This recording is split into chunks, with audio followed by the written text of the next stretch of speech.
falar um pouquinho sobre o altar. Eu acredito que muitas pessoas já ouviram aí muitas ministrações falando sobre o altar, o significado do altar, né, o que é o altar. Mas eu creio que a gente vai aprender, né, mais algumas coisas referente ao altar, né, relacionado aí a essa palavra que está lá em Levítico, capítulo 6. Eu quero ler aqui um texto, né, que vai do versículo 8 até o versículo de número 13. Então é Levítico, capítulo 6, do 8 ao 13. Como de costume, eu gosto de uma tradução aí um pouco mais moderna, para a gente entender um pouquinho mais o contexto do que é dito, né, que é essa própria tradução aí, NVI mesmo, né, Nova Versão Internacional. Acredito que foi a mesma que eu peguei aqui também.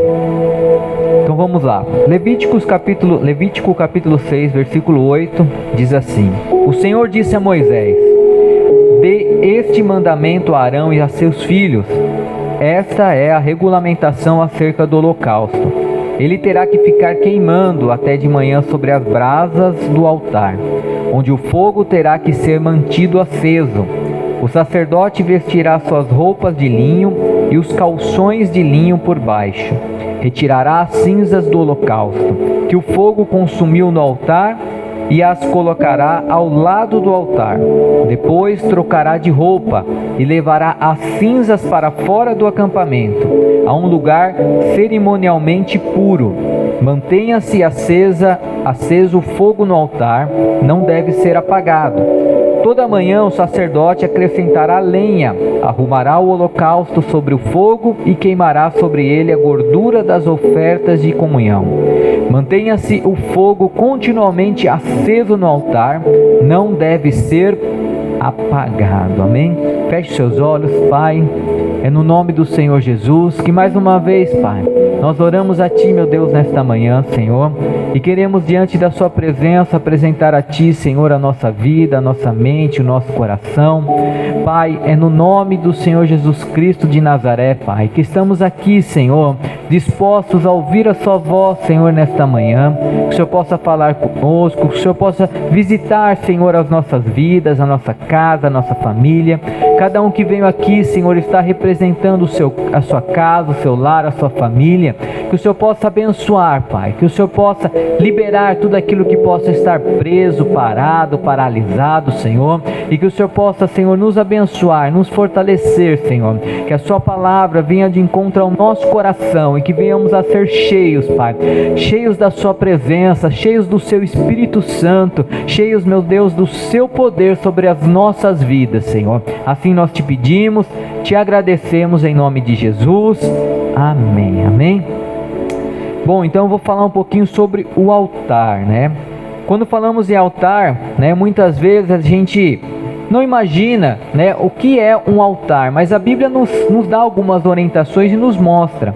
Esse texto que nós lemos aqui era uma época onde havia ali, né, se construído ali o tabernáculo. Eu sei que muitas pessoas já conhecem, já sabem mais ou menos como é o tabernáculo, mas ali mesmo no tabernáculo existia um local ali que era o pátio exterior, e no pátio exterior ficava um altar, que se chamava altar de holocausto. Amém? Existia ali logo na entrada. Na verdade, quando você passava pela porta de entrada, a primeira coisa que você olhava, né, deparava ali quando você entrava no tabernáculo, era justamente isso, que era o altar do sacrifício, né? No Antigo Testamento, o culto mesmo era ministrado ali no tabernáculo, porque as pessoas acreditavam que a manifestação de Deus acontecia naquele local, naquele tabernáculo, sendo que a gente sabe que em volta do tabernáculo ficavam ali algumas tendas, que era o próprio povo, né, se acampava ali em volta do tabernáculo, e as pessoas iam ali, entregavam os seus sacrifícios a Deus, faziam ali os seus holocaustos ali ao Senhor, né? Existia ali o sacerdote, tinha todo um procedimento e toda uma orientação que o próprio Deus havia dito para que fosse feito, né? Não entrando muito em detalhes, mas era uma grande tenda, né? O tabernáculo era uma grande tenda, e ali no pátio exterior ficava ali, né, um local onde era oferecido ali, que era o altar de sacrifício.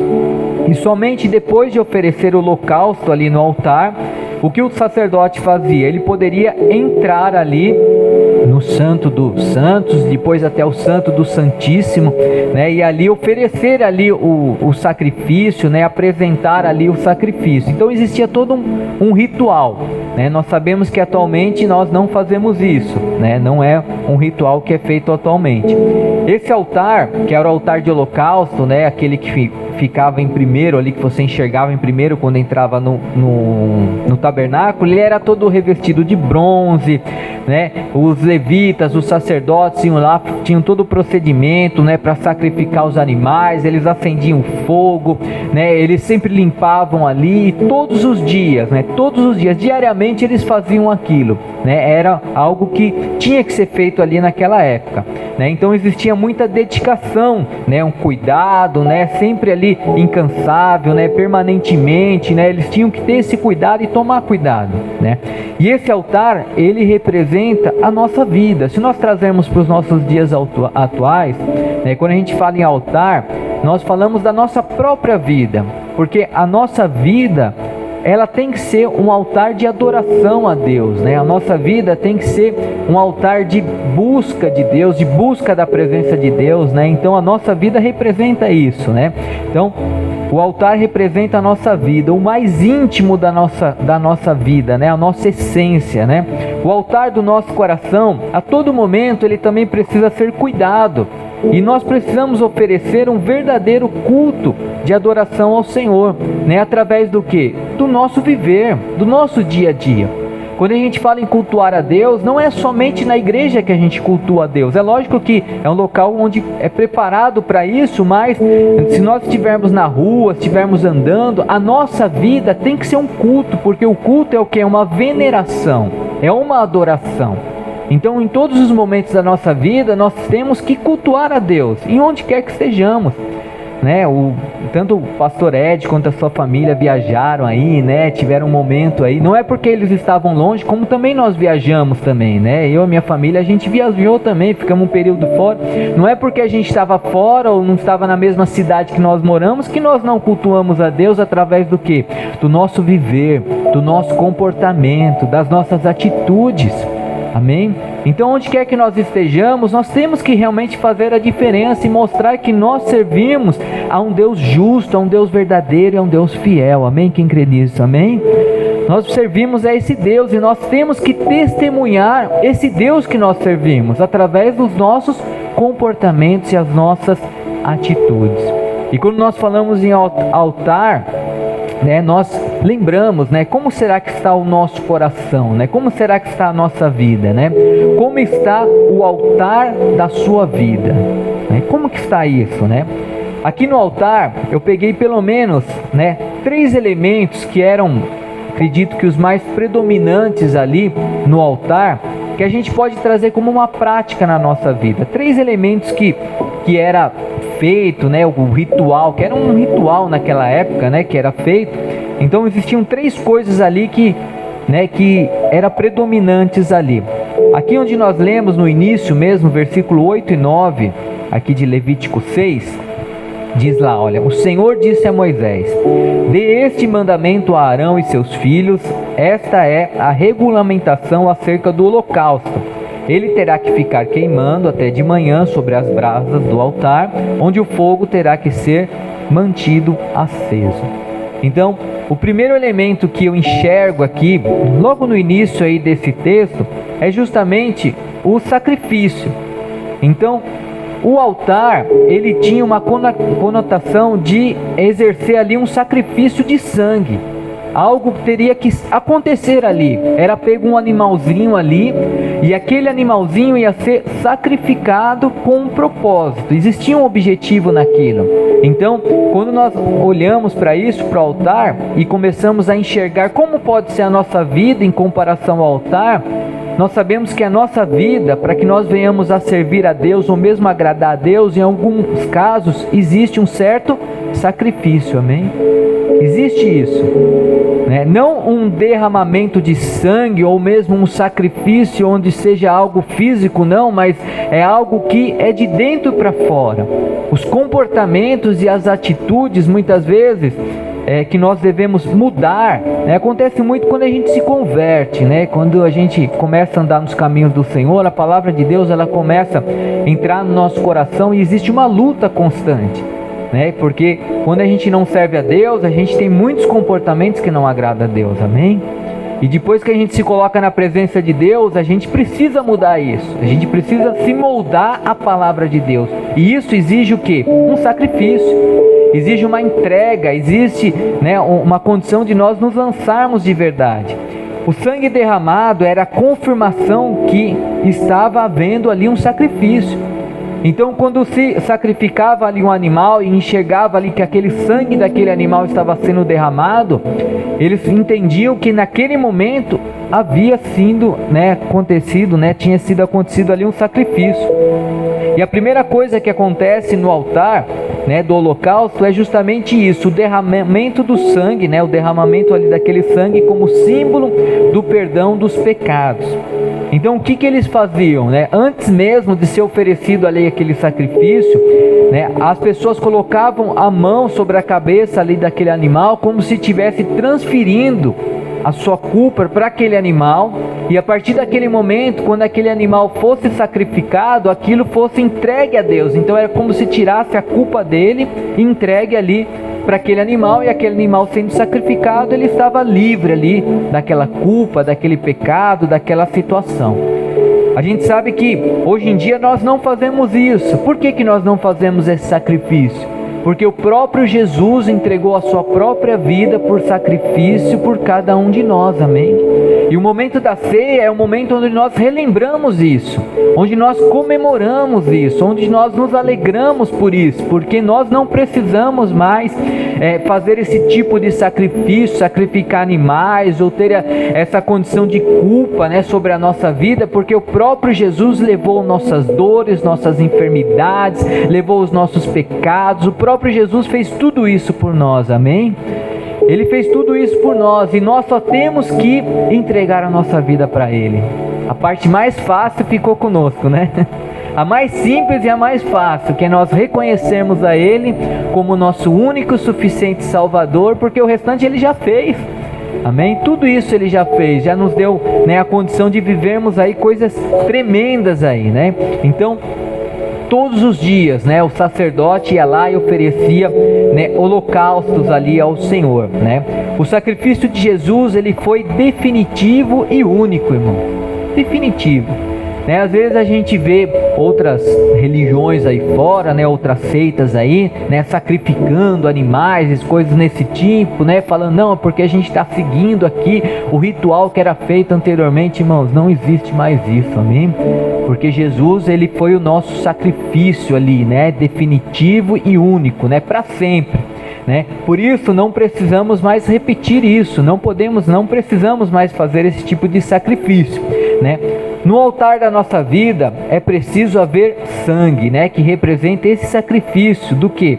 De abrir mão dos nossos desejos, nossas vontades e dos nossos pecados. Então o sacrifício que nós precisamos fazer hoje, e todos os dias da nossa vida é isso, sacrificar, os desejos mundanos, os desejos carnais, sacrificar ali, os desejos da carne, porque a gente sabe, porque a Bíblia diz que existe uma luta muito grande entre a carne e o espírito, amém? É muito grande. Então muitas vezes a carne é fraca e muitas vezes ela quer, derrubar o espírito, ela quer, prevalecer, contra, o espírito, e a gente tem que ter essa luta constante. Então o nosso sacrifício que nós temos que fazer é justamente isso, lutar todos os dias, amém? Não desanimar, amém? Esse ano está iniciando, e que seja um ano que a gente lute mesmo, que a gente busque se fortalecer cada vez mais, lutar cada vez mais, crescer espiritualmente, ter novas experiências com Deus, amém? Poder sentir a presença de Deus. Então isso é muito bom, e a gente tem que lutar contra a nossa carne, contra os desejos da nossa carne, amém, irmãos? Então o altar é isso, é esse sacrifício, Então o primeiro elemento que lembramos é isso, O segundo elemento, um pouquinho mais para frente, no versículo 10 e 11 aí de Levítico 6, diz assim, olha: o sacerdote vestirá suas roupas de linho e os calções de linho por baixo. Retirará as cinzas do holocausto que o fogo consumiu no altar e as colocará ao lado do altar. Depois trocará de roupa e levará as cinzas para fora do acampamento, a um lugar cerimonialmente puro. Amém? Então olha só, ali o holocausto era queimado, né, sobre o altar, né, e o sacerdote, depois que havia feito ali aquele, né, holocausto, ele tinha um trabalho ali adicional em relação a isso, que era o que? Tirar as cinzas que, né, havia sido, né, o que aconteceu ali através ali daquele sacrifício. Isso me chamou bastante atenção, né, e eu coloquei como segundo elemento predominante aqui, né, no holocausto, aqui no altar, é justamente as cinzas. Então você vê, era feito o sacrifício e após isso era tirado aqui as cinzas, né? E o altar ele precisava estar limpo para que fosse usado novamente, né? Para que ele pudesse ser usado novamente. E até as roupas, irmãos, é tão interessante que até as roupas, né, que os sacerdotes usavam ali, se por acaso aquela cinza havia sujado a roupa deles, o que eles tinham que fazer? Trocar de roupa. Eles tinham que tirar aquela roupa, colocar uma nova roupa para oferecer novamente um novo sacrifício. E quando a gente enxerga todo o contexto, né, dessa situação, desse momento, a gente trazendo para a nossa própria vida, né, as cinzas, ela representa algo sujo, né, algo que muitas vezes é uma marca ali, né? Se você tem uma roupa, né, é tão ruim, irmãos, quando a gente de repente coloca, acabou de pôr uma roupa ali, pegou no guarda-roupa ali, de repente tem uma manchinha, uma sujeirinha ali. Você não fica incomodado? A gente fica incomodado, né? Porque existe algo ali que, sabe, que parece que não está dentro né, do contexto ali daquela situação, né? E as cinzas a gente pode enxergar até mesmo como o próprio pecado, irmão. Porque a Bíblia diz que o pecado ele é a separação do homem com Deus, amém? E quando nós estamos em pecado, é como se algo estivesse incomodando na nossa vida e a gente precisa tirar isso, limpar isso, para que a gente possa se aproximar mais de Deus, estar mais próximo de Deus. Então, dá para entender aqui que na verdade a cinza era justamente isso, você tinha que tirar algo ali que, né, que estaria impedindo para que aquele sacrifício fosse um sacrifício verdadeiro e real e para que chegasse ao Senhor totalmente, amém? Como o pecado, irmãos, o pecado, quando ele começa a ser predominante na nossa vida, a gente sabe que todos nós somos pecadores. Ninguém é perfeito, né? Todos nós temos pontos frágeis na nossa vida, pontos que precisam ser mais trabalhados, né? A gente tem que identificar isso e lutar para vencer isso, amém? Mas a gente não pode viver uma vida de pecado, amém? Viver uma vida, né, transgredindo as leis de Deus e as orientações de Deus. Nós precisamos mudar o nosso coração, amém? Quem está entendendo aqui, amém? Então, é fácil? Não é fácil, irmão. A gente tem que lutar todos os dias, todos os momentos. Como eu acredito que para o sacerdote, né, quando ele fazia ali um sacrifício que era diariamente, todo momento, toda condição, então ele sacrificava o animalzinho, no final tinha que limpar tudo, tirar cinza, se sujava a roupa, se trocar para ir lá de novo fazer um novo sacrifício. Não era fácil, irmão. Como nós muitas vezes nos livrarmos de um pecado, não é algo muito fácil, muito simples. Mas nós temos o Senhor para nos ajudar, amém? Nós temos a presença de Deus, nós temos o Espírito Santo de Deus, amém? Não sei se você já sentiu isso, às vezes quando você de repente vai falar algo no impulso, né? De repente solta até um palavrão, né? Eu já comentei com os irmãos aqui que eu tinha o costume de falar muito palavrão. Hoje, graças a Deus, eu não falo nada, né? Mas se eu ouvir um palavrão, uma palavra um pouquinho mais forte, né? Parece que o Espírito Santo, sabe, me dá uma mexida para mim me lembrar, né? Para me lembrar, né, daquilo que eu vivi. E muitas vezes é isso, né? Quando a gente vai fazer algo que não agrada ao Senhor, o próprio Espírito Santo ele toca na nossa vida. Mas como ele pode tocar na nossa vida? Quando nós damos a liberdade para ele tocar, amém? Se a gente fechar o nosso coração e não deixar o Espírito Santo tocar ou moldar a nossa vida, não vai adiantar, amém? A gente não vai conseguir vencer o pecado, né? Não vai conseguir vencer aí, né, essa vida, amém? Né? Deus, ele não conseguia se manifestar ali, né, ou mesmo receber ali aquele sacrifício se o altar estivesse sujo. Olha só, irmãos, às vezes a gente tem uma dificuldade de sentir a presença de Deus, de sentir, né, o poder de Deus sobre a nossa vida, né? Será que não é porque o nosso altar, o nosso coração não tem ali uma sujeirinha? Não tem algo que não está agradando ao Senhor e a gente não precisa mudar isso para que possa, sabe, sentir mais e mais o fortalecimento de Deus, sentir a paz de Deus sobre a nossa vida? Amém? Que a gente possa refletir isso, né? Devemos confessar e limpar as nossas vidas continuamente, né? Então, o pecado é algo que tem que ser confessado, tem que ser entregue em todos os momentos. Às vezes as pessoas têm o costume de falar: eu vou orar antes de dormir, ali eu faço uma oração pedindo perdão de todos os meus pecados, uma oração genérica, né, ali e tal. Mas na realidade, irmãos, quando a gente fizer algo, né, e o Espírito Santo tocar na nossa vida, nós identificarmos isso, no mesmo momento que nós erramos, nós temos que pedir perdão, amém? No mesmo momento, pedir: Senhor, me ajuda, me perdoa, olha, eu não me aguentei, eu fiz aquilo, mas não deixa mais isso acontecer, amém? No mesmo momento, na mesma hora, porque isso é reconhecer que nós estamos no erro e nós precisamos do perdão de Deus, amém? Então, temos que fazer isso todos os momentos da nossa vida. Aqui em Romanos capítulo 12, eu peguei esses dois versículos, versículos 1 e 2, Romanos capítulo 12, versículo 1 e 2, que diz: portanto, irmãos, rogo-lhes pelas misericórdias, portanto, irmãos, rogo-lhes pelas misericórdias de Deus, que se ofereçam em sacrifício vivo, santo e agradável a Deus. Este é o culto racional de vocês. Próximo, versículo 2.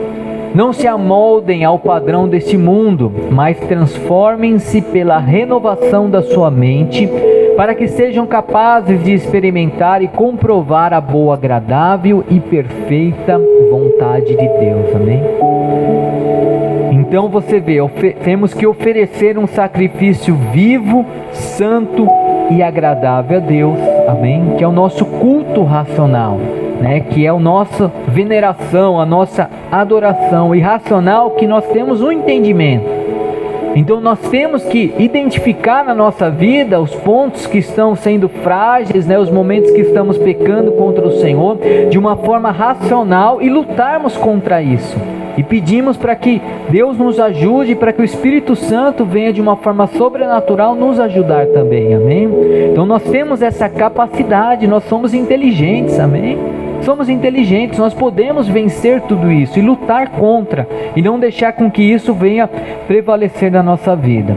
Mesmo tendo sido salvos por Cristo, nós precisamos reconhecer que somos pecadores, irmãos. Precisamos, não, eu aceitei a minha vida, né, me converti, confessei ao Senhor Jesus, então pronto, agora acabou, não preciso mais de nada. Não, irmãos, é uma luta constante, amém? Nós temos que lutar, nós temos que, a todo momento vencer, né, as tribulações, vencer as tentações, né, porque o diabo vem e lança, né, tentação na nossa mente, e a gente acaba, fazendo coisas que não agradam ao Senhor, amém? Então é importante, nós precisamos reconhecer que sim, somos pecadores e continuar nos limpando constantemente e nos consagrando constantemente ao Senhor, amém? Tendo essa busca por Deus na nossa vida, amém? Terceiro e último elemento aqui no altar em Levítico 6, o versículo 12 e 13, que diz: mantenha-se aceso o fogo no altar, não deve ser apagado. Toda manhã o sacerdote acrescentará lenha, arrumará o holocausto sobre o fogo e queimará sobre ele a gordura das ofertas de comunhão. Mantenha-se o fogo continuamente aceso no altar e não deve ser apagado. Olha que interessante, aqui diz, né? Mantenha-se o fogo continuamente aceso no altar. Imagina só, o holocausto ali, né, o sacrifício acontecendo, só que o fogo não poderia apagar, irmão, não poderia apagar. Então as cinzas eram tiradas ali, o sacrifício, né, era tirado ali, né, havia sido queimado ali, o que sobrava ali era tirado, era organizado, mas o fogo não poderia se apagar. Tudo aquilo tinha que ser feito, mas o fogo não poderia se apagar. Da mesma forma, a nossa própria vida, irmãos, né? A gente tem que ir tirando tudo aquilo que não pertence a Deus, mas nunca deixe com que o fogo de Deus apague sobre a sua vida. Nunca deixe com que a fé na presença de Deus, sabe, suma da sua vida, saia da sua vida. Porque até mesmo através das dificuldades e dos problemas que acabam alcançando a nossa vida, a gente vai fazendo com que a nossa fé vai diminuindo, porque às vezes chega um momento que a gente acaba até desacreditando. Não faça isso em nome de Jesus, amém? Mantenha-se aceso, né, na presença de Deus, mantenha-se firme com Deus. No altar o sangue era derramado, as cinzas eram retiradas, mas o fogo não poderia, em hipótese alguma, ser apagado, amém? Então isso, né, também não pode acontecer na nossa vida. Todos os dias a chama era acesa, né, colocava-se mais azeite, né, para que nunca se apagasse ali, né? Então esse fogo é o poder do Espírito Santo que nos incendeia, que nos enche da presença dele, amém?